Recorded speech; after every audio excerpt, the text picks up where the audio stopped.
Hello everyone, welcome to PYQ series. मैं हूं Aastha from Learno hub, the free learning platform, जहां पर आप पढ़ सकते हैं फिजिक्स, केमिस्ट्री, मैथ्स, बायोलॉजी और वो भी एकदम फ्री एट learnohub.com।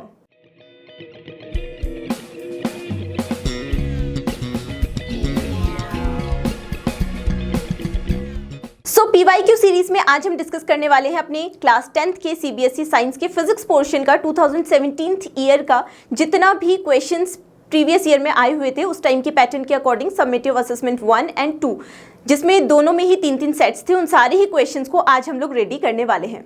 उस टाइम का पैटर्न थोड़ा अलग था, अभी का अलग है। अब आप क्वेश्चन पूछोगे कि जब पैटर्न ही अलग है तो हम अभी प्रीवियस ईयर क्यों डिस्कस कर रहे हैं? क्योंकि इससे हमको दो चीज़ें प्रॉफिट मिल सकती हैं, दो चीज़ों में हेल्प मिल सकती है। एक तो ये कि जितना भी हमने पढ़ा है उसका हमारा रिविजन हो जाएगा, दूसरा ये कि हमको इंपॉर्टेंट क्वेश्चंस पता चल जाएंगे, जिससे कि हमको ये आइडिया लग पाएगा कि हमको एग्जाम्स के पहले क्या क्या चीज़ें अच्छे से रिवाइज करनी है, क्या क्या चीज़ें पढ़नी है और क्या क्या चीज़ें छोड़ी भी जा सकती हैं। तो जो क्वेश्चन अभी इस वाले पैटर्न के अकॉर्डिंग, यानी कि जो अभी हमारा रिवाइज्ड सिलेबस है उसमें से डिलीटेड हैं, जिस टाइप के जो टॉपिक्स हैं वो डिलीटेड हैं, तो उस टाइप के क्वेश्चंस हम लोगों ने नहीं लिए हैं। हम अभी के सिलेबस के अकॉर्डिंग ही जो क्वेश्चंस आ सकते हैं वही डिस्कस करेंगे। तो पेपर आता है हमारे अलग अलग सेक्शंस में, जिसमें जो क्वेश्चन के मार्क्स होते हैं वो अलग अलग डिस्ट्रीब्यूटेड रहते हैं। लाइक 5 नंबर का क्वेश्चन आ गया, 3 मार्क्स का क्वेश्चन आ गया, 1 मार्क का क्वेश्चन आ गया, इस तरीके से। तो जब हम पेपर को सॉल्व कर रहे हैं, अभी डिस्कस कर रहे हैं प्रीवियस ईयर क्वेश्चंस के अकॉर्डिंग, तो इसमें हम ये भी सीख पाएंगे कि क्वेश्चन के मार्क के अकॉर्डिंग किस तरीके से क्वेश्चन को सॉल्व करना है। तो चलिए आज का डिस्कशन शुरू करते हैं।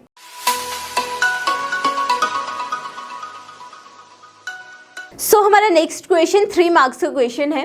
Crosses represent a uniform magnetic field directed into the paper. तो आपको यहाँ पर जो रेड कलर के क्रॉसेस नजर आ रहे हैं, ये यूनिफॉर्म मैग्नेटिक फील्ड को शो कर रहे हैं, जिसकी डायरेक्शन हमको इनटू द पेपर दी गई है। ठीक है, आपसे पूछा जा रहा है a conductor XY moves in the field towards right side. उसके पहले एक चीज और दी गई है कि ये जो कंडक्टर है XY, ये मूव कर रहा है राइट साइड को। ठीक है, find the direction of induced current in the conductor. तो इस कंडक्टर के लिए आपको इसमें जो करंट इंड्यूस हो रही है उसकी डायरेक्शन आपको बतानी है। वो आप कैसे बताएंगे? तो आपको ध्यान में है फ्लेमिंग्स राइट हैंड रूल। उसके अकॉर्डिंग क्या था? Stretch your thumb, forefinger and middle finger in such a way that they are mutually perpendicular to each other. Then जो हमारी फोरफिंगर है वो क्या बताती है? वो बताती है डायरेक्शन ऑफ मैग्नेटिक फील्ड को। हमारा जो थंब है वो क्या बताता है? वो बताता है डायरेक्शन ऑफ मोशन को उस कंडक्टर की। और जो हमारी मिडिल फिंगर है वो क्या शो करती है? वो डिनोट करती है direction of that induced current को। ठीक है, तो अगर यहाँ पर हम देखेंगे, हमको दी गई है कि जो हमारे पास में डायरेक्शन ऑफ मैग्नेटिक फील्ड है वो इनटू द पेपर है। जो हमारे पास में साथ ही साथ डायरेक्शन ऑफ इसकी मोशन है कंडक्टर की, वो क्या है? वो राइट हैंड साइड को है। तो यहाँ पर जो डायरेक्शन ऑफ इंड्यूस्ड करंट होगी वो कौन सी डायरेक्शन में होगी? वो होगी अपवर्ड डायरेक्शन में, यानी कि y2x।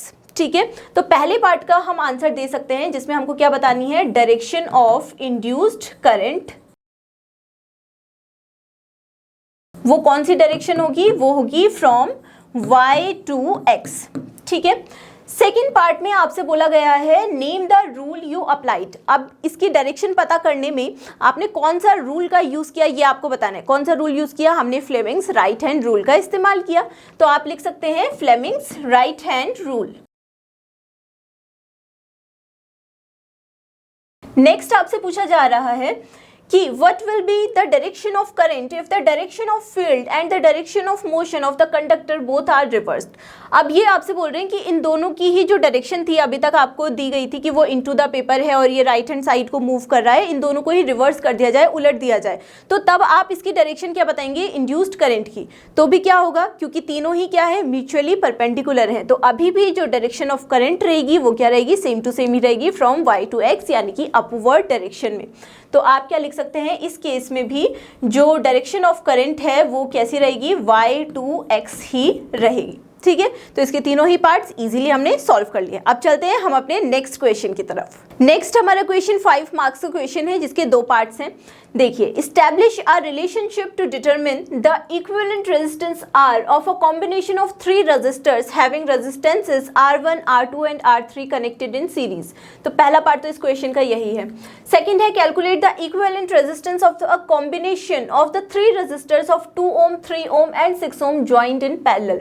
तो पहले वाला पार्ट करते हैं। पहले वाले पार्ट में आपसे बोला गया है कि 3 रेजिस्टेंसेस हैं या फिर 3 रजिस्टर्स हैं, 1 ये हो गया, दूसरा ये हो गया और तीसरा ये हो गया। कुछ इस तरीके से मान लिया ये हमारे पास में कनेक्टेड है और इस तरीके से ये पूरा का पूरा सर्किट हमने बना दिया।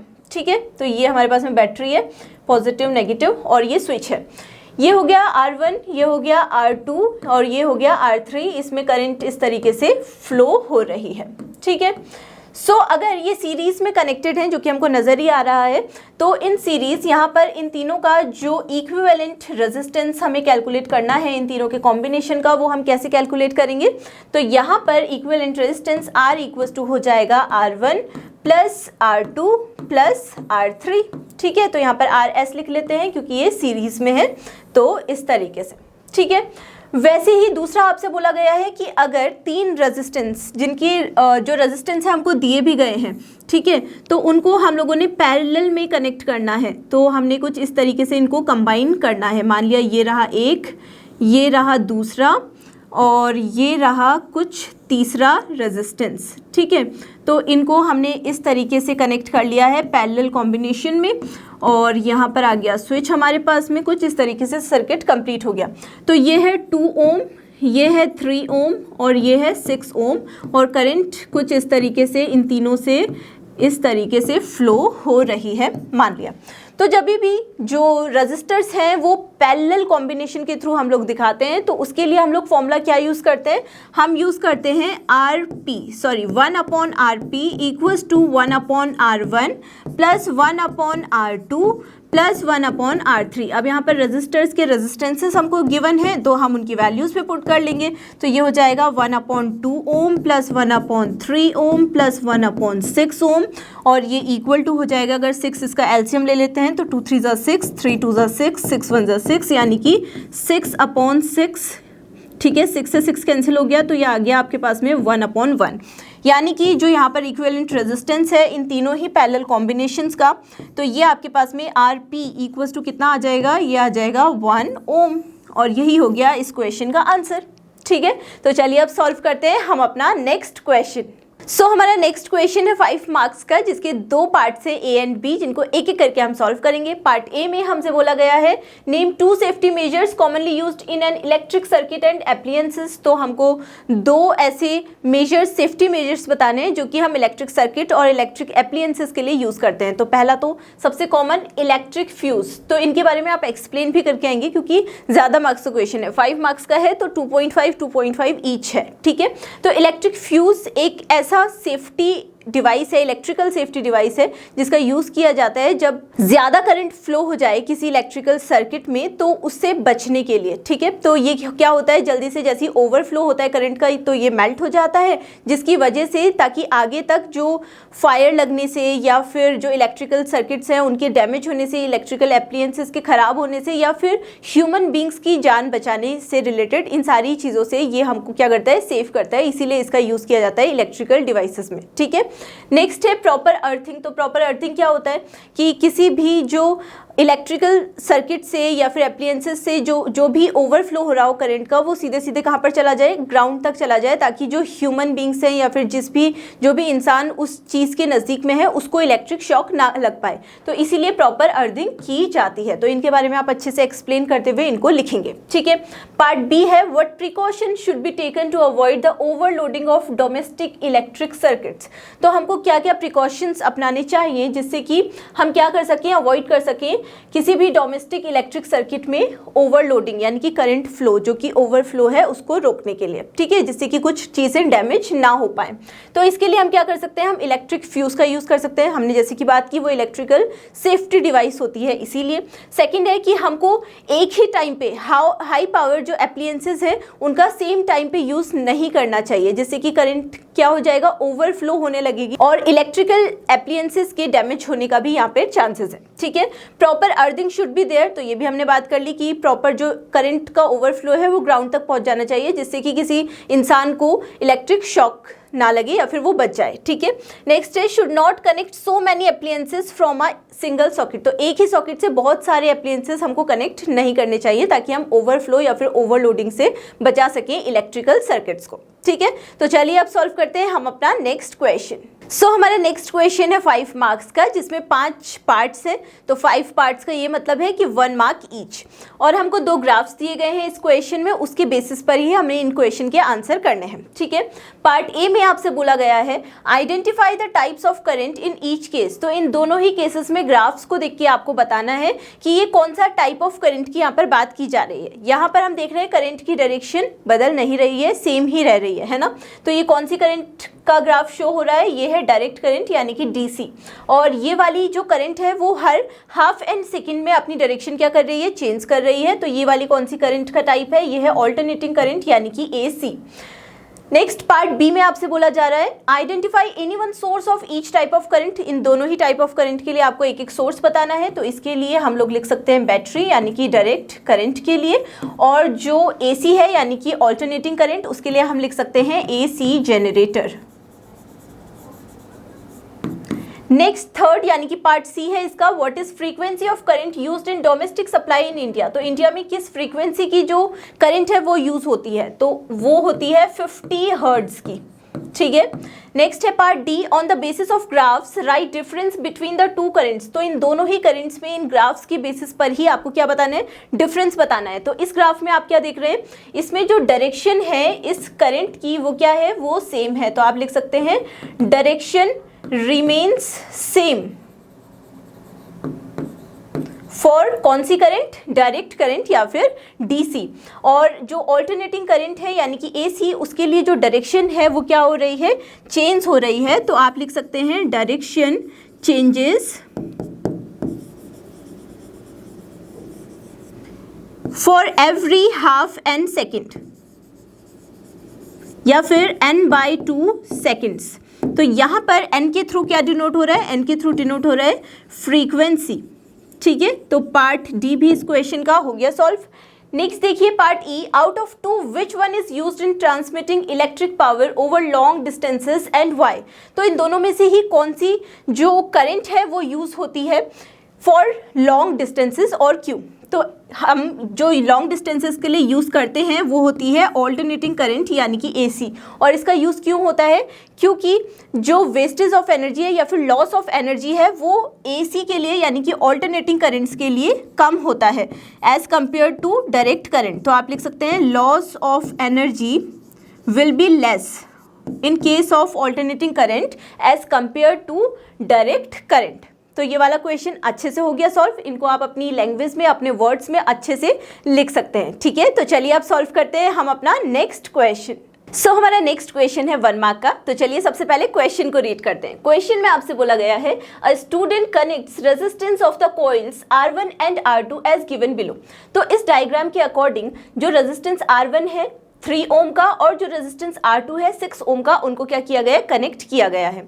अब क्या हुआ कि उसी स्टूडेंट ने फिर उसके बाद x और y को इस तरीके से सर्किट में फॉर्म कर दिया, यानी कि जो ये वाला सिस्टम उसने कनेक्ट करके लिया था वही उसने यहाँ पर बैटरी के साथ में कनेक्ट करके इसमें क्या बना दिया है, सर्किट बना दिया है। अब आपसे क्या पूछा जा रहा है क्वेश्चन में, तो आपसे बोला गया है the average value of total resistance recorded in the circuit would be, तो इस पूरे के पूरे सर्किट में जो टोटल रेजिस्टेंस है उसकी एवरेज वैल्यू आपको बतानी है। अब इस सर्किट के लिए रेजिस्टेंस की वैल्यू हम लोग कैसे बता सकते हैं, तो आप सोचिए जो ये इसने इस तरीके से इन दोनों ही रेजिस्टेंसेस को कनेक्ट किया था या कंबाइन किया था वही तो यहाँ पर भी कनेक्ट हुआ है ना, इस सर्किट में भी, तो इसके थ्रू अगर हम टोटल रेजिस्टेंस की एवरेज वैल्यू कैलकुलेट कर लेते हैं तो इसके लिए भी क्या होगी, सेम टू सेम ही होगी। अब क्वेश्चन ये आता है कि इस वाले के लिए हम लोग कैसे कैलकुलेट कर पाएंगे टोटल रेजिस्टेंस, है ना, हमको तो ये पता ही नहीं है कि ये सीरीज में है या पैरेलल में है, तो हमको कैसे पता चलेगा, हमको एक बात पता है कि जब भी हम पैरेलल कॉम्बिनेशंस की बात करते हैं तो वहाँ पर जो पोटेंशियल डिफरेंस होता है हर एक रेजिस्टेंस के थ्रू वो क्या होता है, सेम टू सेम मेजर होता है ना।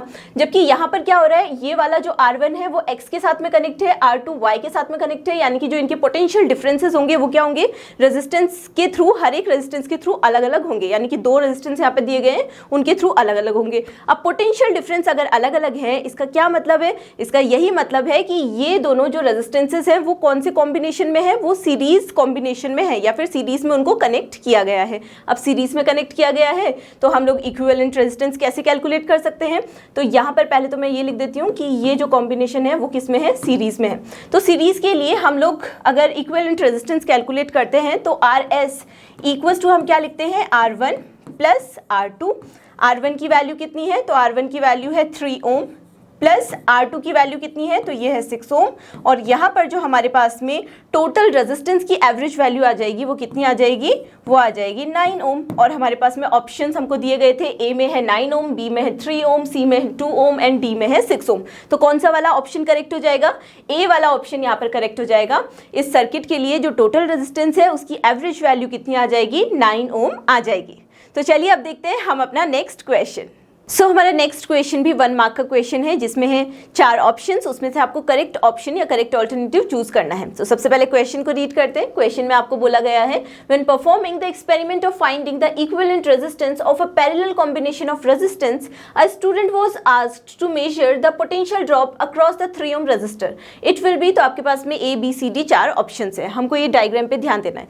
एक जो स्टूडेंट है वो क्या कर रहा है, वो किसी पैरेलल कॉम्बिनेशन का, यानी कि दो रेजिस्टेंसेस है 3 ओम और 6 ओम के, उनका पैरेलल कॉम्बिनेशन है, उसका इक्विवेलेंट रेजिस्टेंस फाइंड आउट करने की कोशिश कर रहा है।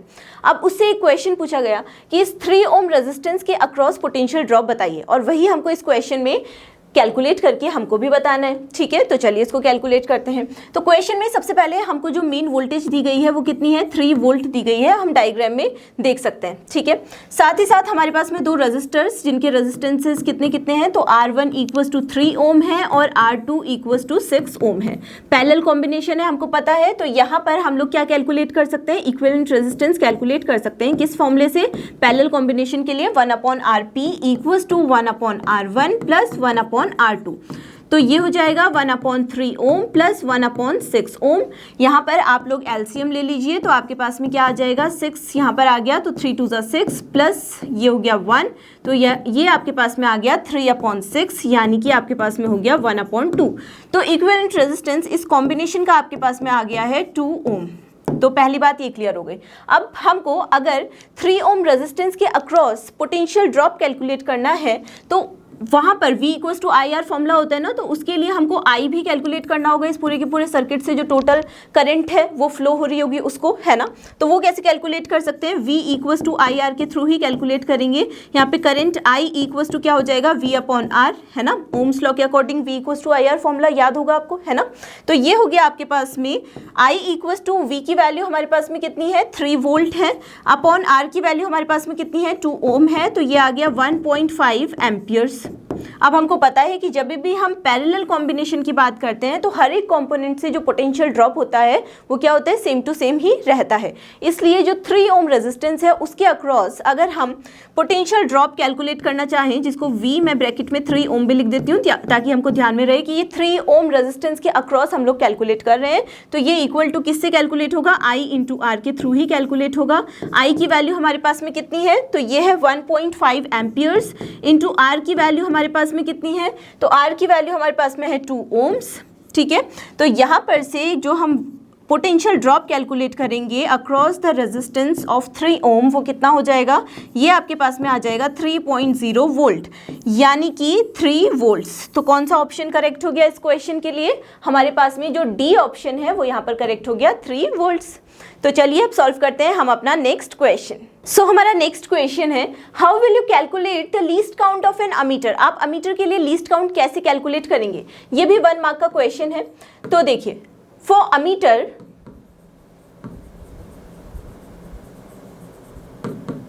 10 डिविजन्स इक्वल टू होते हैं 0.2 एम्पियर के। तो हमने लिख लिया 10 डिविजन्स इक्वल टू 0.2 एम्पियर्स। ठीक है। और अगर हमको लीस्ट काउंट कैलकुलेट करनी होगी तो उसके लिए क्या फॉर्मूला हो जाएगा, जितनी भी रीडिंग है अपॉन जितने भी नंबर ऑफ डिविजन्स है। तो रीडिंग कितनी है 0.2 एम्पियर्स की हो गई, अपॉन नंबर ऑफ डिविजन्स कितने हैं तो 10 डिविजन्स हैं, तो ये लीस्ट काउंट यहाँ पर अमीटर के लिए आ जाएगी 0.02 एम्पियर्स। और यही हो गया हमारे इस क्वेश्चन का आंसर। तो चलिए अब देखते हैं हम अपना नेक्स्ट क्वेश्चन। 2017 के क्वेश्चन पेपर के ऐसे 2 के सेट 1 का जो फर्स्ट फिजिक्स का क्वेश्चन है वो है क्वेश्चन नंबर 4 और उसमें आपसे बोला गया है an object is placed at a distance of 30 centimetre from a concave lens of focal length 15 centimeter. List 4 characteristics, nature, position, etc. of the image formed by the lens. तो आपको कुछ चीज़ें इस क्वेश्चन में गिवन है, उनके through आपको कुछ चीज़ें जो कि इस लेंस से रिलेटेड है, जो कि उसकी इमेज बन रही है किसी ऑब्जेक्ट की इस लेंस के थ्रू, उनसे रिलेटेड हैं, जैसे कि नेचर, पोजीशन एटसेट्रा एटसेट्रा, वो सब आपको बताना है। ठीक है, वो सब हम कैसे बता पाएंगे जब हम जो चीज़ें हमको गिवन है उसके अलावा भी कुछ अदर क्वांटिटीज़ लाइक जो v की वैल्यू है यानी कि जो इमेज बन रही है वो लेंस से कितनी डिस्टेंस पर बन रही है। ठीक है, उसके अलावा साथ ही साथ मैग्निफिकेशन क्या है इमेज का, वो सब जब फाइंड आउट करेंगे तो उसके अकॉर्डिंग ही हम बता पाएंगे नेचर या फिर पोजिशन उस इमेज के लिए। ठीक है, तो चलिए क्वेश्चन को सॉल्व करना शुरू करते हैं। सबसे पहली बात है कि कॉन्केव लेंस दिया गया है, तो कॉन्केव लेंस के लिए हमको पता है कि जो फोकल लेंथ हमको दी गई है वो हम किस में लेंगे, नेगेटिव वैल्यू के साथ में लेंगे। और ऐसा क्यों होगा, क्योंकि इसका फोकस हम लेफ्ट हैंड साइड पर लेते हैं और लेफ्ट हैंड साइड की सारी डिस्टेंसेस हम किस में लेते हैं, नेगेटिव लेते हैं। तो ये हो गया हमारे पास में -15 सेंटीमीटर। यू की वैल्यू यानी कि जो ऑब्जेक्ट प्लेस किया गया है कॉन्केव लेंस से वो कितनी डिस्टेंस पर है, 30 सेंटीमीटर की डिस्टेंस पर है। और ये भी हम लेफ्ट हैंड साइड पर लेंगे लेंस के, तो लेफ्ट हैंड साइड की सारी डिस्टेंसेस हम किस में लेते हैं, नेगेटिव साइन के साथ में लेते हैं। तो ये भी हो गया -30 सेंटीमीटर। ठीक है, लेंस फॉर्मूला हमको पता ही है क्या होता है, 1/v - 1/u = 1/f। हमको v की वैल्यू कैलकुलेट करनी है तो 1/v = हो जाएगा 1/f + 1/u। यहाँ पर वैल्यूज पुट कर लेंगे तो 1/v = हो गया आपके पास में 1/f की वैल्यू कितनी है -15 सेंटीमीटर प्लस u की वैल्यू कितनी है -30 सेंटीमीटर। और इसको जल्दी से सॉल्व करेंगे। सो 1/v = हमारे पास में आ जाएगा, ये तो हो गया 30, ये हो गया -2, ये हो गया -1, तो हो गया -3/30। तो ये आपके पास में आ गया -1/10, यानी कि v की वैल्यू यहाँ से हमारे पास में कितनी आ गई, तो ये आ गई -10 सेंटीमीटर। तो जो इमेज की डिस्टेंस है फ्रॉम द लेंस वो कितनी है, वो है -10 सेंटीमीटर। अब माइनस का यानी कि नेगेटिव साइन का यहाँ पर क्या मतलब है, नेगेटिव साइन का हमारे पास में ये मतलब है कि जो इमेज बन रही है वो सेम साइड बनेगी जहाँ पर ऑब्जेक्ट को प्लेस किया गया था। तो पहली प्रॉपर्टी या फिर पहली कैरेक्टरिस्टिक तो हम ये लिख लेते हैं, same side as of object. Second चीज, उसकी डिस्टेंस कितनी है, तो उसकी डिस्टेंस हो जाएगी -10 सेंटीमीटर। तीसरी बात, अब सेम साइड पर बन रही है तो कैसी इमेज बन रही होगी, तो ये बन रही होगी वर्चुअल इमेज। और साथ ही साथ एक बात और, अगर वर्चुअल इमेज है तो ये कैसी इमेज बनेगी, ये बनेगी इरेक्ट इमेज भी। ठीक है, तो कुछ प्रॉपर्टीज तो हमने लिख ली। अब हम क्या फाइंड आउट करेंगे, मैग्निफिकेशन फाइंड आउट करेंगे, जिससे हम बता पाएंगे कि जो इमेज बन रही है वो कैसे साइज की बन रही है, ऑब्जेक्ट से बड़ी है, छोटी है, बराबर है या कैसी है। ठीक है, तो ये कैसे फाइंड आउट करेंगे, m = क्या होता है, v/u। v की वैल्यू है -10 सेंटीमीटर, u की वैल्यू है कितनी गिवन है हमको, तो ये है -30 सेंटीमीटर। माइनस से माइनस यहाँ पर कैंसिल हो गया, तो ये आपके पास में आ गया 1/3। इसका क्या मतलब है, मैग्निफिकेशन आपके पास में आ गया 0.10 हो गया, तो यानी कि 3 3 9 3 3 9 3 3 9 कुछ इस तरीके से। यानी कि जो मैग्निफिकेशन यहाँ पर हमारे पास में आ रहा है वो <1 है। अब मैग्निफिकेशन <1 होने का क्या मतलब है कि जो इमेज बन के आएगी वो कैसी होगी, वो डिमिनिश्ड इमेज होगी, या फिर उसका जो साइज होगा वो स्मॉलर देन द ऑब्जेक्ट होगा। ठीक है, तो इस तरीके से हमने अलग अलग क्वांटिटीज़ कैलकुलेट की और उसके थ्रू हमने अलग अलग जो कैरेक्टरिस्टिक्स हैं इस इमेज के लिए वो फाइंड आउट की। तो आप इस तरीके से एग्जाम्स में इसको सॉल्व कर सकते हैं। चलिए अब देखते हैं हम अपना नेक्स्ट क्वेश्चन। हमारा नेक्स्ट क्वेश्चन 3 मार्क्स का क्वेश्चन है, जिसमें हमसे बोला गया है, if the image formed by a lens for all positions of an object placed in front of it is always erect and diminished, what is the nature of this lens. तो एक image है, उसके लिए जहाँ पर भी हम object को प्लेस करें, उससे जितनी भी डिस्टेंस पर प्लेस करें, तो ये बोला जा रहा है कि हमेशा जो इमेज बन के आएगी उसके थ्रू वो इरेक्ट और डिमिनिश्ड बनेगी। तो वो कौन सा लेंस है ये आपसे पूछा जा रहा है। नेक्स्ट है draw a ray diagram to justify your answer if the numerical value of the power of this lens is 10 dioptre what is its focal length in the Cartesian system. तो साथ ही साथ आपसे ये भी बोला जा रहा है कि जो भी आपका आंसर है अगर आप बता पा रहे हैं कि वो कॉन्वेक्स लेंस है या कॉन्केव लेंस है तो उसके लिए रे डायग्राम भी बना दीजिए अपने आंसर को सपोर्ट करने के लिए। और साथ ही साथ आपको इसके साथ में एक छोटा सा न्यूमेरिकल भी दिया गया है, आपको लेंस के लिए पावर दी गई है, आपको फोकल लेंथ उसके लिए कैलकुलेट करके बतानी है। तो सिंपल सा क्वेश्चन है, ईजी सा क्वेश्चन है। सबसे पहली बात तो जो आपको क्वेश्चन में शुरू में बोला गया है ना कि ऑब्जेक्ट को कहीं पर भी प्लेस करो तो हर पोजीशन से जो इमेज बन के आएगी इस लेंस के थ्रू वो हमेशा इरेक्ट एंड डिमिनिश्ड होनी चाहिए। तो चैप्टर में ये बात हम लोग अच्छे से देख चुके हैं, रे डायग्राम्स के थ्रू भी देख चुके हैं कि जो कॉन्वेक्स लेंस होता है उसमें हम देखते हैं कि कॉन्वेक्स लेंस से जितनी जितनी डिस्टेंस पर यानी कि जितना दूर हम ऑब्जेक्ट को प्लेस करते जाते हैं तो रियल इमेजेस फॉर्म होने लगती हैं, जबकि कॉन्केव लेंस में ये नहीं होता है। कॉन्केव लेंस में ऑब्जेक्ट को कहीं पर भी प्लेस हम लोग करते हैं तो हमेशा जो इमेज बन के आती है वो कैसी होती है, इरेक्ट या फिर डिमिनिश्ड होती है। तो आप इसके आंसर में जो पहला पार्ट है उसके आंसर में क्या लिख देंगे, ये जो लेंस है वो कौन सा लेंस है, वो है कॉन्केव लेंस। और इसके लिए आप रे डायग्राम्स बना देंगे, जो 2 रे डायग्राम्स हम लोग पढ़ भी चुके हैं, है ना। तो उसमें क्या है, अगर हम ऑब्जेक्ट को प्लेस करें इन्फिनिटी और ऑप्टिकल सेंटर O के बीच में, ठीक है, तो जो इमेज बन रही है तभी भी आप देख पा रहे हैं कि इमेज कैसी बन रही है, इरेक्ट एंड डिमिनिश्ड बन रही है।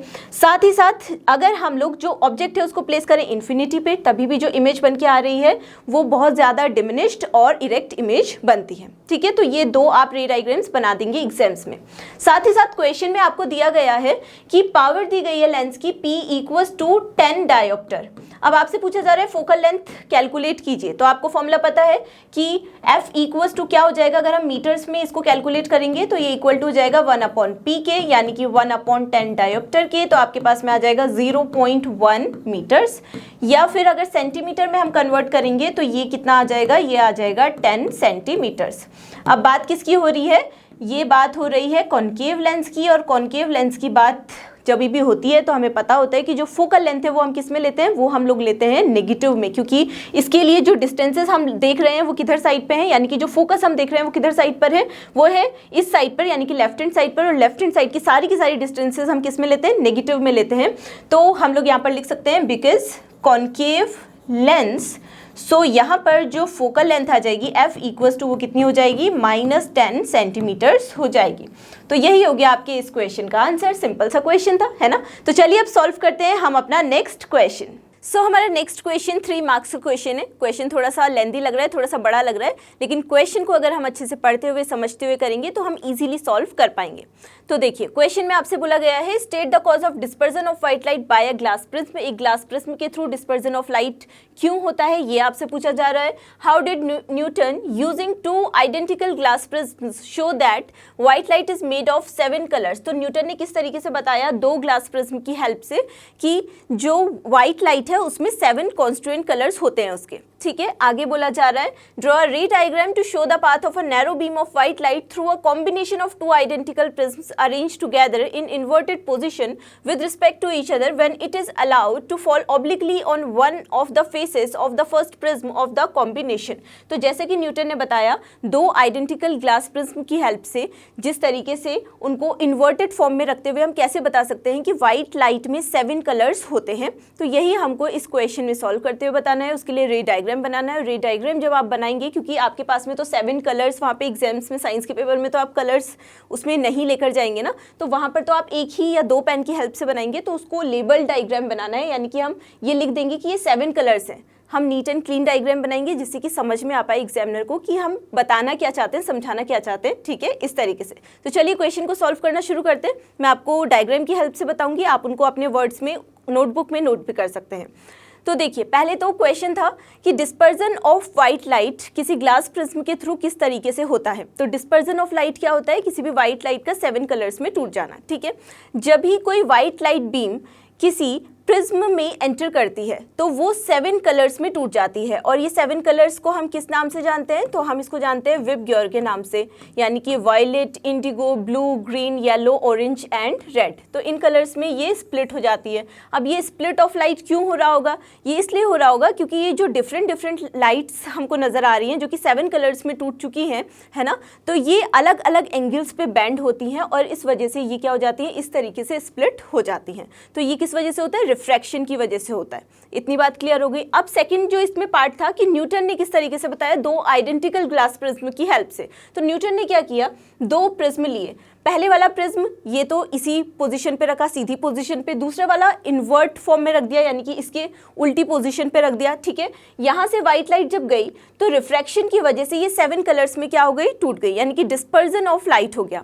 अब जब इसने ये सेकेंड वाला प्रिज्म इन्वर्टेड फॉर्म में रखा हुआ है इसके सामने, तो ये जो लाइट यहाँ से जा रही थी इनके पाथ पे ये पड़ा, ठीक है। अब यहाँ से क्या हुआ, जब ये इससे टकराया, यहाँ पर एक स्क्रीन है जिसमें हम देख पाएंगे, तो जब हमने इस के थ्रू, जो दूसरा वाला प्रिज्म है इसके थ्रू इन लाइट रेस को देखा, तो ये एक सिंगल लाइट यानी कि वाइट लाइट में इस स्क्रीन पर पैच के रूप में यहाँ पर आ गया, जिससे कि पता चल गया कि जो वाइट लाइट होती है उसी में जो कलर्स होते हैं 7 कलर्स, वो उसके कॉन्स्टिट्यूएंट कलर्स होते हैं। और यही हमको रे डायग्राम से समझाना था, वो हमने लेबल्ड रे डायग्राम बना दिया, अच्छे से समझा दिया। और बाकी डिस्पर्जन ऑफ लाइट मैंने आपको बता दिया, आप उसको अपने वर्ड्स में एक्सप्लेन करते हुए एग्जाम्स में लिखेंगे, ठीक है। तो चलिए अब देखते हैं हम अपना नेक्स्ट क्वेश्चन। सो हमारा नेक्स्ट क्वेश्चन 5 मार्क्स का क्वेश्चन है, जिसके कुछ अलग अलग पार्ट्स हैं जिनको हम एक एक करके सॉल्व करेंगे, ठीक है। तो क्वेश्चन पढ़ लेते हैं पहले। तो क्या बोला गया है, analyse the following observation table showing variation of image distance यानी कि v with object distance u in case of a convex lens and answer the questions that follow without doing any calculations। तो आपको table दी गई है, table में आपको serial number के साथ साथ आपको जो ऑब्जेक्ट की डिस्टेंस है ना लेंस से, वो दी गई है यानी कि u इन सेंटीमीटर्स, इमेज की जो डिस्टेंस है लेंस से वो दी गई है यानी कि v इन सेंटीमीटर्स। तो इस टेबल की हेल्प से ही आपको जो आने वाले जो क्वेश्चंस है इसके जो अलग अलग पार्ट्स हैं उनको सॉल्व करना है, उनके आंसर्स देना है, ठीक है। पहला पार्ट है, उसमें आपसे बोला जा रहा है what is the focal length of the convex lens, give reason to justify your answer.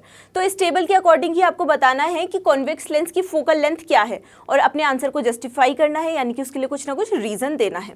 तो इस टेबल को अगर हम ध्यान से देखेंगे तो जितने भी सीरियल नंबर हैं 1 से लेकर 6 तक, इनमें हमको एक ये वाला सीरियल नंबर जो सीरियल नंबर 3 है उसमें नजर आ रहा है कि जो ऑब्जेक्ट डिस्टेंस है यानी कि u वो कितनी है, -40 सेंटीमीटर है। जो इमेज की डिस्टेंस है लेंस से यानी कि जो ऑप्टिकल सेंटर होता है लेंस का उससे v वो भी कितनी है, +40 सेंटीमीटर है। यानी कि इन दोनों की वैल्यूज क्या है, सेम टू सेम है, यानी कि जो इमेज की डिस्टेंस है और जो ऑब्जेक्ट की डिस्टेंस है लेंस से, कॉन्वेक्स लेंस है, वो क्या है, सेम टू सेम है। इसका ये मतलब है कि यहाँ पर जो रेडियस ऑफ कर्वेचर हो जाएगी इस केस में, इसका रीजन हम दे चुके हैं, है ना, तो वो कितनी हो जाएगी, वो हो जाएगी 40 सेंटीमीटर, ठीक है। इतनी बात क्लियर हो गई। अब फोकल लेंथ क्या होती है, तो फोकल लेंथ हो जाएगी equal to radius of curvature का हाफ यानी कि r/2 यानी कि 40/2। अब कॉन्वेक्स लेंस है तो इसकी जो फोकल लेंथ है वो किस में आ जाएगी, प्लस में ही आ जाएगी, क्योंकि इसका principal focus right hand side पर होता है। तो ये आ गया आपके पास में आंसर। इस कॉन्वेक्स लेंस की फोकल लेंथ कितनी आ गई, 20 सेंटीमीटर आ गई। तो चलिए अब देखते हैं इसी क्वेश्चन का नेक्स्ट पार्ट। सो इस क्वेश्चन के पार्ट बी में हमसे बोला गया है right the serial number of the observation which is not correct. ऐसा सीरियल नंबर आपको बताना है जो आपको बता रहा है कि गलत वैल्यूज आपको दी गई हैं। On what basis have you arrived at this conclusion, और आप इस कंक्लूजन पे कैसे पहुंचे हैं ये भी आपको इसका रीजन देना है। तो इस टेबल में अगर हम देखें, जो ऑब्जेक्ट को प्लेस किया जा रहा है कॉन्वेक्स लेंस से, उसकी डिस्टेंस जो हमको दी गई है u की वैल्यू वो नेगेटिव में दी गई है। इसका मतलब ऑब्जेक्ट तो हम लेफ्ट हैंड साइड पर ही प्लेस करेंगे, क्योंकि लेफ्ट हैंड साइड की डिस्टेंसेस क्या रहती हैं, नेगेटिव में ही रहती हैं, और वही हमको यहाँ पर दिया भी गया है, ठीक है। और वैसे ही जो इमेज बन रही है उसकी जो डिस्टेंस है किसके साथ में, कॉन्वेक्स लेंस के ऑप्टिकल सेंटर O के साथ में, वो हमको V के फॉर्म में सारी की सारी पॉजिटिव वैल्यूज के साथ में दी गई है। पॉजिटिव वैल्यू का क्या मतलब है कि रियल इमेज फॉर्म हो रही है, यानी कि राइट हैंड साइड पर इमेज फॉर्म हो रही है। तो कॉन्वेक्स लेंस के केसेस हमको ध्यान में इस वक्त लाने चाहिए। साथ ही साथ हमने इससे पहले वाले पार्ट में देखा था कि इस कॉन्वेक्स लेंस की जो फोकल लेंथ है वो कितनी है, 20 सेंटीमीटर है। इसका ये मतलब है सीरियल नंबर 1 से लेकर 5 तक अगर हम देख रहे हैं, जो ऑब्जेक्ट की डिस्टेंस यानी कि जो ऑब्जेक्ट को हमने प्लेस किया होगा वो फोकस के बाद में प्लेस किया होगा। लेकिन जो सीरियल नंबर 6 हम लोग देख रहे हैं उसमें हम देख रहे हैं यहाँ पर है -15 सेंटीमीटर ऑब्जेक्ट की डिस्टेंस किससे, कॉन्वेक्स लेंस से। इसका ये मतलब है कि जो ऑब्जेक्ट है वो फोकस और पोल के बीच में प्लेस किया गया होगा। और हमको पता है कि जब फोकस और पोल के बीच में हम ऑब्जेक्ट को प्लेस करते हैं कॉन्वेक्स लेंस के केस में, तो कैसी इमेज फॉर्म होनी चाहिए, तब इमेज फॉर्म होनी चाहिए वर्चुअल इमेज। और वर्चुअल इमेज फॉर्म होने का क्या मतलब है कि ये जो यहाँ पर रीडिंग दी गई है या वैल्यू दी गई है ये किस में होनी चाहिए थी, नेगेटिव में होनी चाहिए थी, लेकिन यहाँ पर पॉजिटिव में वैल्यू दी गई है जो कि पॉसिबल ही नहीं है, क्योंकि इमेज कैसी बननी चाहिए, वर्चुअल इमेज बननी चाहिए। इसलिए यहाँ पर अगर हमको आंसर देना है कि कौन सी ऑब्जर्वेशन गलत है, करेक्ट नहीं है, तो आप इसमें लिखेंगे serial number 6। Serial number 6 incorrect values बता रहा है। ठीक है, तो चलिए अब देखते हैं इसका नेक्स्ट पार्ट। सो इस क्वेश्चन के पार्ट सी में हमसे बोला गया है select an appropriate scale and draw ray diagram for the observation at serial number 2। तो सीरियल नंबर 2 पर जो आपको u और v की वैल्यूज दी गई हैं उनके अकॉर्डिंग आपको एक रे डायग्राम बनाना है इस कॉन्वेक्स लेंस के लिए। ठीक है, also find the approximate value of magnification. तो मैग्निफिकेशन की वैल्यू आपको कैलकुलेट करके बतानी है। अब सबसे पहले हम इसकी हेल्प लेंगे। इस टेबल में जो सीरियल नंबर 2 है उसमें u की वैल्यू यानी कि जो ऑब्जेक्ट की डिस्टेंस है from the optical centre o of that convex lens वो कितनी दी गई है, -60 सेंटीमीटर, यानी कि लेफ्ट हैंड साइड की डिस्टेंस है तो हम माइनस में लेते हैं। ठीक है, ऑब्जेक्ट को हमने इस तरफ प्लेस किया है। दूसरा है जो इमेज की डिस्टेंस है from the optical centre O of that convex lens वो कितनी गिवन है, वो है 30 सेंटीमीटर, पॉजिटिव में है, इसका मतलब रियल इमेज बन रही है यानी कि राइट हैंड साइड पर बन रही है। ठीक है, तो हमने लिया कॉन्वेक्स लेंस और इसकी जो हमने यहाँ पर डिस्टेंस लिया वो किस तरीके से हमने कैलकुलेट की है। तो देखिए अगर u हमको 60 सेंटीमीटर दिया है, हमको पता है कि इसके लिए जो फोकल लेंथ है वो कितनी है, 20 सेंटीमीटर है, तो यहाँ से यहाँ तक की जो वैल्यू है जो हमने ऑप्टिकल सेंटर O से F1 तक की जो हमारे पास में डिस्टेंस है वो कितनी है, 20 सेंटीमीटर। टू F1 तक की कितनी हो जाएगी, डबल हो जाएगी यानी कि 40 सेंटीमीटर। तो हमने ऑब्जेक्ट को कहाँ पर प्लेस कर दिया है, 60 सेंटीमीटर पर प्लेस किया है। और जो इमेज बन के आ रही है उसकी डिस्टेंस ऑप्टिकल सेंटर O से कितनी है, तो ये है 30 सेंटीमीटर, यानी कि जो ये F2 हमको नजर आ रहा है इसके बाद, क्योंकि यहाँ से यहाँ तक की डिस्टेंस तो कितनी रहेगी, 20 सेंटीमीटर ही रहेगी, तो ये हो गई यहाँ पर 30 सेंटीमीटर पे हमने इसकी इमेज फॉर्म कर दी। तो इस तरीके से आप लेबल डायग्राम यानी कि नाम के साथ में कि ये ऑब्जेक्ट है हमारा जिसको हम ए बी के थ्रू शो कर रहे हैं, साथ ही साथ ए डैश बी डैश के थ्रू जो इमेज बन रही है, इमेज फॉर्म हो रही है, उसको हम शो कर रहे हैं। तो हमने दिए हुए जो डेटा अपने पास में है उसके थ्रू एक रे डायग्राम बना दिया। हमको बोला गया है मैग्निफिकेशन भी बता दीजिए। तो मैग्निफिकेशन आप कैसे कैलकुलेट करते हैं, m इक्वल्स टू होता है v अपॉन u। v की वैल्यू हमारे पास में कितनी है, +30 सेंटीमीटर है, u की वैल्यू हमारे पास में कितनी है, -60 सेंटीमीटर है, 0 से 0 कैंसिल, 3 2 6, यानी कि ये आपके पास में आ गई -0.5। तो जो इसकी न्यूमेरिकल वैल्यू आ रही है, एक तो नेगेटिव साइन का क्या मतलब है कि ये जो इमेज बन रही है वो इन्वर्टेड है या फिर बिलो द एक्सिस है, और जो वैल्यू है न्यूमेरिकल वैल्यू इसकी 0.5 है, यानी कि जो मैग्निफिकेशन है वो 1 से कम है। इसका ये मतलब है कि जो इमेज बनेगी वो ऑब्जेक्ट से क्या होगी, स्मॉलर इन साइज होगी, यानी कि छोटी होगी साइज में। ठीक है, इतनी बात क्लियर हो गई। अब चलिए सॉल्व करते हैं हम अपना नेक्स्ट क्वेश्चन। सो हमारा नेक्स्ट क्वेश्चन है 5 मार्क्स का, जिसके 2 पार्ट्स हैं ए एंड बी, जिनको हम एक एक करके सॉल्व करेंगे। सबसे पहले हम देखते हैं अपना part A. If the image formed by a mirror for all positions of the object placed in front of it is always diminished, erect and virtual, state the type of the mirror and also draw a ray diagram to justify your answer. Write one use such mirrors are put to and why. तो देखिए आपसे question में ये बोला गया है कि ऐसे मिरर का, यानी कि या तो कॉन्केव मिरर होगा या कॉन्वेक्स मिरर होगा, उसका नाम बताइए जो जिसके पास में या फिर जिससे जितने भी डिस्टेंस पर हम ऑब्जेक्ट को रखें तो जो उसकी इमेज फॉर्म होकर आए उस मिरर के थ्रू वो हमेशा virtual, diminished and erect type की इमेज ही फॉर्म हो। और साथ ही साथ आपसे ये बोला गया है कि अपने आंसर को जस्टिफाई करने के लिए आप रे डायग्राम से बनाइए, यानी कि आप लेबल्ड रे डायग्राम बनाएंगे, है ना। और साथ ही साथ आपको इसमें एक चीज़ और बोली गई है कि जो भी मिरर की आप बात कर रहे हैं उसका क्या दीजिए, कुछ ना कुछ एक यूज़ बताइए। ठीक है, तो चलिए इसको सॉल्व करना शुरू करते हैं। देखिए सबसे पहले आपको ध्यान में होगा कि कॉन्वेक्स मिरर की अगर हम बात करें, सॉरी उससे पहले हम कॉन्केव मिरर की बात कर लेते हैं। तो कॉन्केव मिरर की अगर हम बात करें तो ऑब्जेक्ट को कॉन्केव मिरर से जितनी जितनी डिस्टेंस पर ले जाया जाता है, तो जितनी जितनी डिस्टेंस बढ़ती जाती है ऑब्जेक्ट की मिरर से, तो वो रियल इमेज फॉर्म करने लगता है ना। जबकि कॉन्वेक्स मिरर की केस में अगर हम ऑब्जेक्ट को कहीं भी कितनी भी डिस्टेंस पर प्लेस करें तो जो हमेशा इमेज बन के आती है वो कैसी होती है, वर्चुअल होती है, इरेक्ट होती है और डिमिनिश्ड इमेज होती है।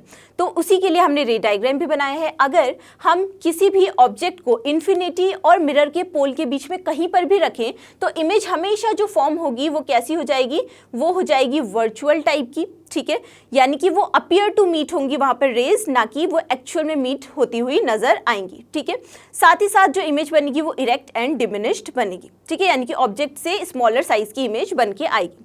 अगर हम ऑब्जेक्ट को प्लेस करें इन्फिनिटी पर कहीं पर भी, ठीक है, तो भी जो इमेज बन के हमारे पास में आती है वो वर्चुअल इमेज होती है, यानी कि जो रेज होती हैं वो अपीयर टू मीट होती हैं, एक्चुअल में नहीं मिल रही होती हैं, इरेक्ट इमेज होती है और बहुत ही ज़्यादा डिमिनिश्ड इमेज होती है। तो ये दो रे डायग्राम्स आप लोग अपने एग्जाम्स में बनाकर आएंगे, साथ ही साथ इस क्वेश्चन का आंसर लिखेंगे। कॉन्वेक्स मिरर इसका आंसर है और इसका यूज़ आप क्या बता सकते हैं, तो जो रियर व्यू मिरर्स होते हैं हमारी कार्स में, गाड़ियों में, वो उसमें जो हमारे ऑब्जेक्ट होते हैं ना, उसकी जो इमेज है उसको बहुत ज़्यादा स्मॉलर साइज़ में, बहुत छोटे साइज़ में बना के देता है जिससे कि हम देख पाते हैं, है ना। तो रियर व्यू मिरर्स में इसका यूज़ होता है, कौन से मिरर का, कॉन्वेक्स मिरर का। और इसका रीज़न भी आप लिख देंगे कि ये जो इमेज है उसको बहुत ज़्यादा छोटी बना के हमको दिखाता है उस मिरर में, इसीलिए, ठीक है। नेक्स्ट पार्ट बी में आपसे बोला गया है define the radius of curvature of spherical mirrors. तो आपको स्फेरिकल मिरर्स के लिए रेडियस ऑफ कर्वेचर को डिफाइन करना है। सबसे पहले find the nature and focal length of a spherical mirror whose radius of curvature is plus 24 centimetre. तो आपको एक स्फेरिकल मिरर जिसकी आपको रेडियस ऑफ कर्वेचर दी गई है उसके लिए फोकल लेंथ बतानी है कैलकुलेट करके, ठीक है। तो सबसे पहले रेडियस ऑफ कर्वेचर को ही डिफाइन कर लेते हैं। तो हमको पता है कि जो भी स्फेरिकल मिरर्स होते हैं, यानी कि कॉन्केव मिरर हो चाहे कॉन्वेक्स मिरर हो, दोनों ही एक स्फेयर से मिलकर ही बने हैं, यानी कि स्फेयर से ही बने होते हैं, है ना। तो उस स्फेयर की जो रेडियस होती है वही क्या कहलाती है, रेडियस ऑफ कर्वेचर कहलाती है उस मिरर के लिए। यानी कि अगर हम इसी मिरर का एग्जांपल लें, कॉन्वेक्स मिरर का, तो ये सेंटर है, ये पोल है, तो सेंटर से लेकर पोल तक की जितनी भी डिस्टेंस है वही क्या कहलाएगी उस मिरर के लिए, रेडियस ऑफ कर्वेचर कहलाएगी, जिसको हम कैपिटल आर के थ्रू डिनोट करते हैं। तो आप लिख सकते हैं the distance from the pole to the centre of the spherical mirror is known as the radius of curvature. तो इसको आप डिनोट करते हैं आर के थ्रू, और आर इक्वल्स टू होता है 2 × f, और f यहाँ पर क्या है, फोकल लेंथ है उस मिरर के लिए। अब यहाँ पर हमको कैलकुलेट करनी है फोकल लेंथ, तो हमारे पास में फॉर्मूला हो जाएगा r/2।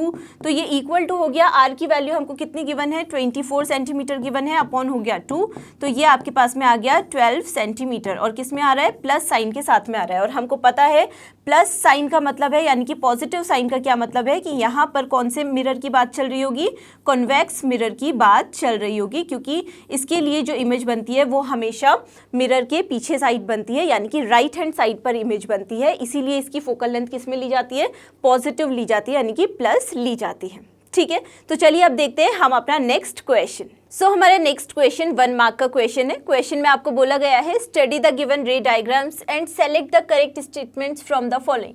तो आपको 2 रे डायग्राम्स दिए गए हैं, इनके बेसिस पर इनको देखते हुए आपको करेक्ट ऑल्टरनेटिव चूज करना है, ठीक है। तो देखिए ऑप्शंस के अकॉर्डिंग हमको क्या फाइंड आउट करना है कि ये जो x और y के थ्रू जो हम 2 डिवाइसेस बता रहे हैं, क्या वो कॉन्केव मिरर है, कॉन्वेक्स मिरर है, कॉन्केव लेंस है, या फिर कॉन्केव लेंस हो सकती है, ठीक है। तो और साथ ही साथ इनके लिए फोकल लेंथ भी हमको दी गई है, इसके लिए 20 सेंटीमीटर, इसके लिए 25 सेंटीमीटर्स। अब देखिए इन 4 ऑप्शंस में से 3 ऑप्शंस तो ऐसे हैं जहाँ पर फोकल लेंथ सही दी गई है, ठीक है।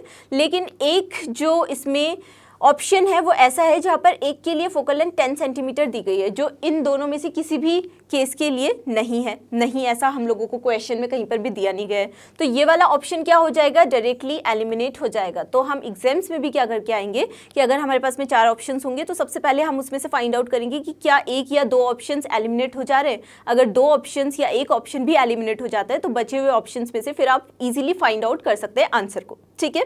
तो चलिए अब चेक करते हैं। अब हमें चेक क्या करना है, पहले तो एक्स वाली डिवाइस के लिए देखते हैं। तो हमें फाइंड आउट करना है कि ये कॉन्केव मिरर हो सकता है, कॉन्केव लेंस हो सकता है, या फिर कॉन्वेक्स लेंस हो सकता है। तो अगर सबसे पहले बात करें कॉन्केव मिरर की, तो यहाँ से रेज आ रही हैं, ठीक है, और हमको कौन से साइड पर इमेज फॉर्म होती हुई नजर आ रही है, हमको ये पता चल रहा है कि राइट हैंड साइड पर जो होगी इमेज फॉर्म होगी। तो कॉन्केव मिरर की केस में ये थोड़ा सा डाउट में है, ठीक है, तो इसको अभी रहने देते हैं। नेक्स्ट है कॉन्केव लेंस। अब कॉन्केव लेंस के लिए तो ये सीधे सीधे ही गलत हो जाएगा। ऐसा क्यों, क्योंकि हमको पता है जो कॉन्केव लेंस होता है वो डाइवर्जिंग लेंस होता है, यानी कि वो रेज को क्या कर देता है, फैला देता है, जबकि यहाँ पर तो ये क्या होती हुई नजर आ रही है, कन्वर्ज होती हुई नजर आ रही है, इसलिए ये कॉन्केव लेंस भी नहीं होगा, ठीक है। तो पहले वाला ऑप्शन तो जो थर्ड वाला ऑप्शन है वो इनकरेक्ट हो गया। अब तो ये क्या हो सकता है, कॉन्वेक्स लेंस हो सकता है। तो देखिए यहाँ से रेज आ रही हैं, राइट हैंड साइड पर इमेज बन रही है, साथ ही साथ क्या हो रहा है कि ये जो रेज हैं वो कैसी नेचर में नज़र आ रही हैं, तो ये कन्वर्जिंग लेंस की तरीके से नज़र आ रहा है क्योंकि ये रेज आपस में मिलती हुई नज़र आ रही है, इसलिए ये क्या हो सकता है, कॉन्वेक्स लेंस हो सकता है। अब इसके साथ ही साथ वाई वाली डिवाइस के लिए भी देखते हैं। वाई वाली डिवाइस में क्या हो रहा है कि यहाँ से रेज आ रही हैं, लेफ्ट हैंड साइड पर क्या बन रही है, इमेज बन रही है और इनका नेचर भी क्या है, ये भी कन्वर्ज होती हुई नज़र आ रही है। तो अब इसके लिए हमको देखना है क्या ये कॉन्वेक्स लेंस हो सकता है, तो इमेज कहाँ पर बन रही है, लेफ्ट हैंड साइड पर बन रही है, तो ये कॉन्वेक्स लेंस तो नहीं होगा, तो इसलिए पहले वाला ऑप्शन भी क्या हो गया, इनकरेक्ट हो गया। ये वाला तो ऑलरेडी इनकरेक्ट हो चुका था।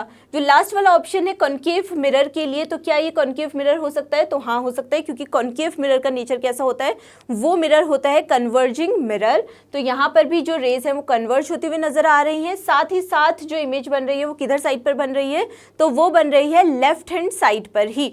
तो इसका ये मतलब है कि ये जो दो हमको डिवाइसेस दी गई थी, ये वाली जो डिवाइस है एक्स डिवाइस वो क्या है, वो है कॉन्वेक्स लेंस, और जो वाई वाली डिवाइस है वो क्या है, कॉन्केव मिरर है, जिनकी जो फोकल लेंथ है वो 20 सेंटीमीटर एंड 25 सेंटीमीटर रिस्पेक्टिवली है।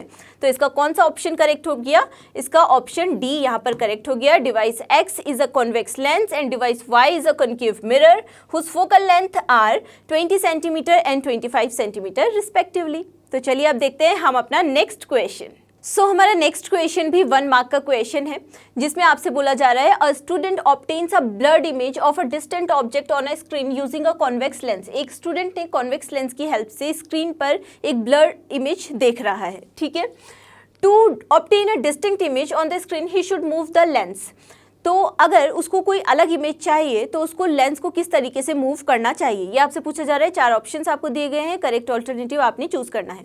ऑप्शन ए में आपसे बोला गया away from the screen, screen से दूर रख दो।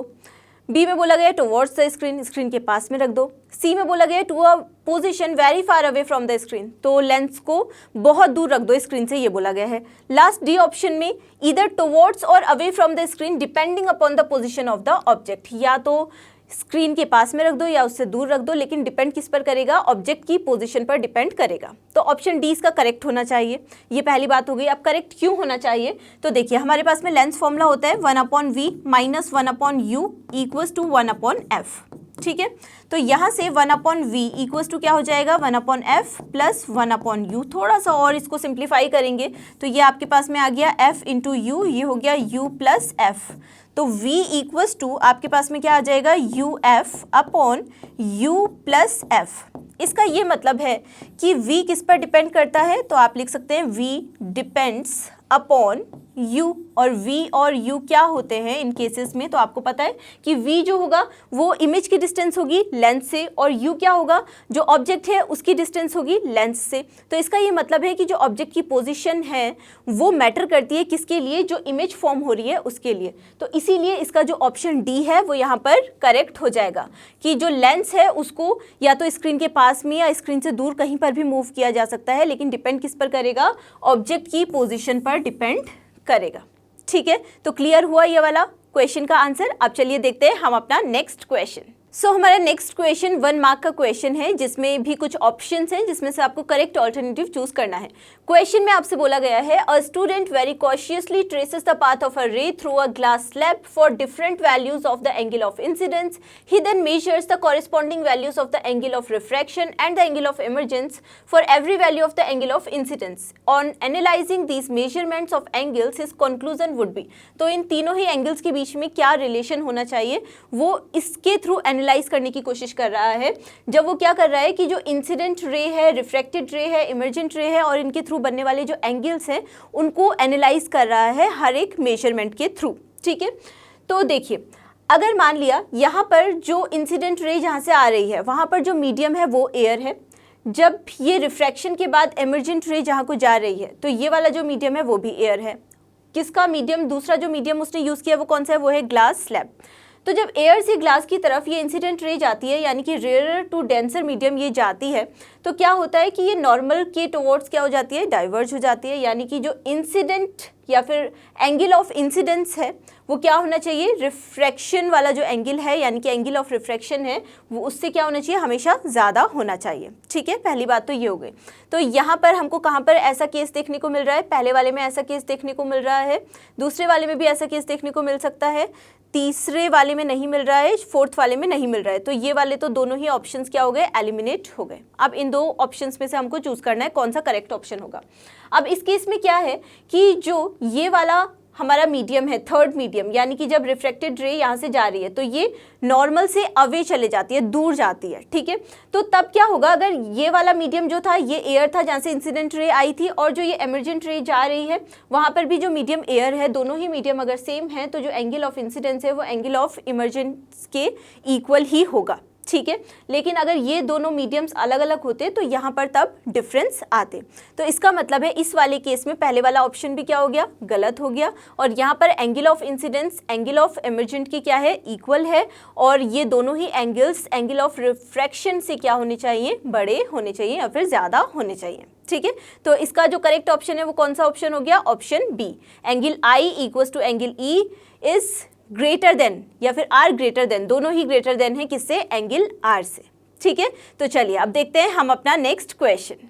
सो हमारा नेक्स्ट क्वेश्चन है 1 मार्क का क्वेश्चन जिसमें ऑप्शंस दिए गए हैं, आपको करेक्ट ऑल्टरनेटिव चूज करना है। आपसे बोला गया है स्टडी द फॉलोइंग रे डायग्राम, आपको एक रे डायग्राम दिया गया है, इसको आपने देखना है, और आपसे क्वेश्चन में पूछा जा रहा है in this diagram the angle of incidence, the angle of emergence and the angle of deviation respectively have been represented by. तो आपको ऑप्शंस दिए गए हैं, आपको चूज करना है कौन सा सही है। तो देखिए जो एंगल ऑफ इंसिडेंस है वो आप कैसे पता करोगे, वो आप पता करोगे कि जो नॉर्मल है और जो इंसिडेंट रे है, कौन सी वाली रे इंसिडेंट है, तो ये वाली रे इंसिडेंट रे है। ठीक है, तो इन दोनों के बीच में जो एंगल बन रहा है वही एंगल क्या कहलाता है, वो कहलाता है हमारा एंगल ऑफ इंसिडेंस। तो नॉर्मल और इंसिडेंट रे के बीच में कौन सा एंगल बन रहा है, एंगल पी। तो यानी कि पी तो हमारे पास में हो गया एंगल ऑफ इंसिडेंस। ठीक है, दूसरा है एंगल ऑफ इमर्जेंट। अब एंगल ऑफ इमर्जेंट कौन सा होगा, जो इमर्जेंट रे और नॉर्मल के बीच में बनेगा। तो नॉर्मल और इमर्जेंट रे के बीच में कौन सा एंगल बन रहा है, ये वाला एंगल y। तो हमारे पास में जो एंगल ऑफ इमर्जेंट हो गया वो कौन सा हो गया, y हो गया। ठीक है, साथ ही साथ जो एंगल ऑफ डेविएशन है वो कौन सा एंगल होता है, वो एंगल होता है जो इंसिडेंट रे होती है और दूसरा जो हमारे पास में इमर्जेंट रे होती है, उनके बीच का जो एंगल बन रहा होता है वो कहलाता है एंगल ऑफ डेविएशन। तो यहाँ पर वो वाला एंगल कौन सा है, वो है एंगल Z। तो इसका मतलब हमारे पास में जो एंगल ऑफ इंसिडेंस है वो हो गया P, हमारे पास में जो एंगल ऑफ इमर्जेंट है वो हो गया Y, और जो हमारे पास में एंगल ऑफ डेविएशन है वो हो गया Z। इसका मतलब कौन सा ऑप्शन करेक्ट हो गया, ऑप्शन सी हमारे पास में इस क्वेश्चन के लिए करेक्ट आंसर हो गया। ठीक है, तो चलिए अब देखते हैं हम अपना नेक्स्ट क्वेश्चन। हमारा नेक्स्ट क्वेश्चन है 2 मार्क्स का जिसके हैं 4 पार्ट्स। तो क्वेश्चन को पढ़ते हैं। A student focuses the image of a candle flame placed at about 2 metre from a convex lens of focal length 10 centimetre on a screen. तो एक जो स्टूडेंट है वो क्या कर रहा है, कैंडल फ्लेम को की इमेज को फोकस कर रहा है एक स्क्रीन पर।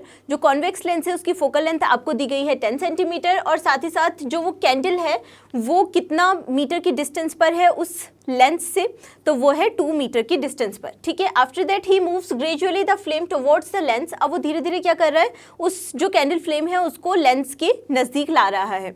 And each time focuses its image on the screen, और हर टाइम पर क्या कर रहा है, इमेज पर जो स्क्रीन पर उसकी इमेज बन रही है उस पर फोकस कर रहा है। ठीक है, पार्ट ए क्वेश्चन के इसमें आपसे बोला जा रहा है in which direction does he move the lens to focus the flame on the screen. उसको लेंस को किस डायरेक्शन में मूव करना चाहिए ताकि वो जो फ्लेम की इमेज बन रही है उसको फोकस कर पाए स्क्रीन पर। तो हमको पता है जैसे जैसे लेंस और ऑब्जेक्ट आपस में नज़दीक होंगे तो जो इमेज की डिस्टेंस है वो क्या होती जाएगी, दूर होती जाएगी या फिर बढ़ती जाएगी। इसलिए उसने क्या करना चाहिए, उसने ये करना चाहिए कि जो लेंस है उसको थोड़ा सा दूर ले जाना चाहिए, किससे, तो स्क्रीन से। ठीक है, तो आप इसके आंसर में लिखेंगे he should move the lens away from the screen. Second part है part B, what happens to the size of the image of the flame formed on the screen. तो जो साइज ऑफ द इमेज है flame की वो screen पर जो बन रही है उसके साथ में क्या होगा, तो उसका साइज क्या हो जाएगा, अब तो उसका साइज हो जाएगा इंक्रीज। तो आप लिख सकते हैं size of the image will increases. ठीक है, इस केस में नेक्स्ट है what difference is seen in the intensity of the image of the flame on the screen. अब डिफरेंस क्या शो होगा, उसकी जो इंटेंसिटी या फिर ब्राइटनेस है उसमें, तो जो उसकी ब्राइटनेस है या फिर इंटेंसिटी है वो क्या हो जाएगी, अब कम हो जाएगी। ठीक है।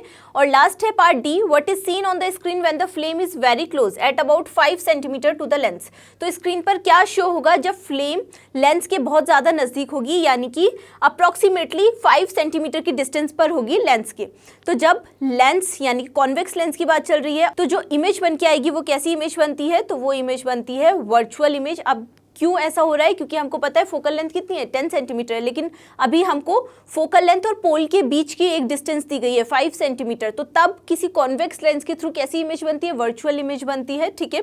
और कैसी इमेज बनेगी, बिहाइंड द कैंडल, यानी कि जो ऑब्जेक्ट है उसके पीछे बनेगी इमेज। और किस साइड को इमेज बनेगी, तो same side of the screen, screen की तरफ को ही इमेज बन जाएगी, ठीक है। तो चलिए अब देखते हैं हम अपना नेक्स्ट क्वेश्चन।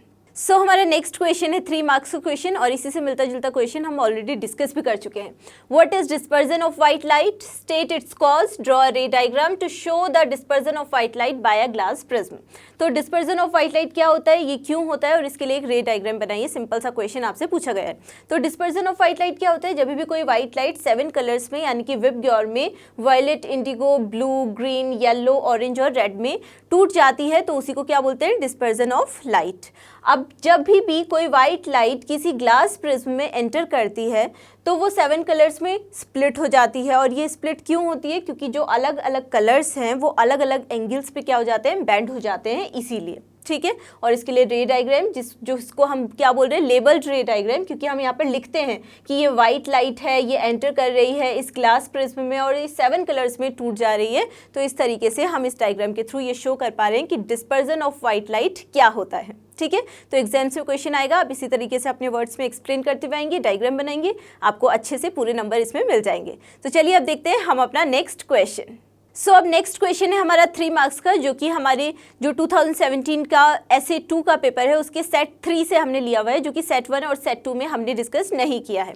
तो क्वेश्चन नंबर 16 है फिजिक्स के पोर्शन का। A lens can form a magnified erect image as well as magnified inverted image of an object placed in front of it. तो एक लेंस जो कि मैग्निफाइड इरेक्ट इमेज भी बना सकता है, मैग्निफाइड इन्वर्टेड इमेज भी बना सकता है।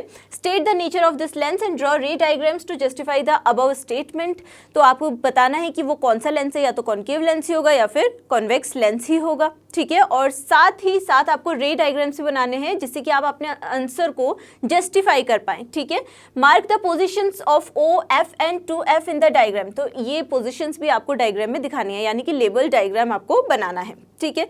तो अब आप लोगों को पता ही होगा, चैप्टर आप लोग अच्छे से पढ़ ही चुके हैं, रिवीजन आप लोग कर ही चुके हैं ना। तो जो कॉन्केव लेंस होता है उसमें ऑब्जेक्ट को हम कहीं पर भी प्लेस करें तो हमेशा जो इमेज बन के आती है वो वर्चुअल, इरेक्ट एंड डिमिनिश्ड होती है, ठीक है।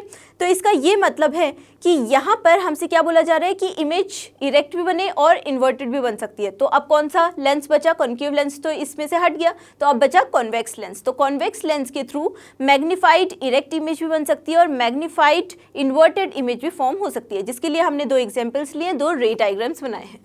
पहले रे डायग्राम के थ्रू आप देख रहे हैं जब हमने ऑब्जेक्ट को प्लेस किया है जो O है, ऑप्टिकल सेंटर O और F' के बीच में। तो यहाँ पर जो इमेज बनकर आ रही है वर्चुअल इमेज फॉर्म हो रही है, इरेक्ट इमेज फॉर्म हो रही है, ठीक है, और साथ ही साथ मैग्निफाइड इमेज फॉर्म हो रही है, ठीक है। दूसरे वाला रे डायग्राम हमने लिया है जहाँ पर हमने ऑब्जेक्ट को प्लेस किया है F' एंड 2F' के बीच में। तो यहाँ पर हम लोग देख रहे हैं कि जो इमेज बनकर आ रही है वो मैग्निफाइड भी है, रियल इमेज है और साथ ही साथ इन्वर्टेड इमेज है। तो इन दोनों ही रे डायग्राम्स के थ्रू हम लोग क्या प्रूफ कर पाए कि जो कॉन्वेक्स लेंस है वो क्या कर सकता है, वो मैग्निफाइड इरेक्ट इमेज भी बना सकता है और मैग्निफाइड इन्वर्टेड इमेज भी फॉर्म कर सकता है, ठीक है। आई होप कि आज हमने जितने भी क्वेश्चन साथ में डिस्कस किए आपने अच्छे से समझे होंगे और खूब ढेर सारी प्रैक्टिस भी की होगी। अब हम मिलेंगे अपने नेक्स्ट डिस्कशन में जिसमें हम डिस्कस करेंगे कुछ और प्रीवियस ईयर क्वेश्चंस। तब तक आप पढ़ाई करते रहिए, रिवीजन करते रहिए और खूब सारी प्रैक्टिस करते रहिए और हमारे साथ बने रहिए, क्योंकि ये तो आप जानते ही हैं कि लर्न हाउ फ्री है पर बेस्ट है।